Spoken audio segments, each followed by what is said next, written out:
2011 সালের পর থেকে আমরা দেখে যাচ্ছি উনি তো প্রতিশ্রুতি দিয়ে যাচ্ছেন।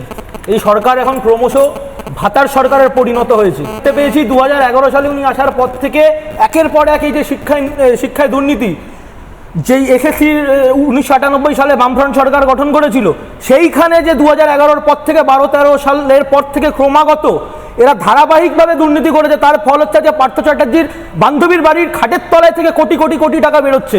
এই জিনিস কি বাংলার মানুষ আগে দেখেছে? আজকে রাজ্যে 8,500-এর উপরে স্কুল বন্ধ, মিড ডে মিলের যারা কর্মচারী তারা তাদের অধিকার পাচ্ছে না। বাচ্চারা খাবে কি? যারা স্কুলে পড়তে যাচ্ছে ওরা খাবে কি? খাবারের দুর্নীতি, মিড ডে মিলের ডিম, সেই ডিম পর্যন্ত চুরি করে যাচ্ছে তৃণমূলের নেতার বাড়িতে। সয়াবিন, সেইটা পর্যন্ত সেই ভাগ যাচ্ছে তৃণমূল নেতার বাড়িতে। এ হতে পারে কখনো? বাচ্চারা শিক্ষা পাবে কি? এখন কারা পড়াবে?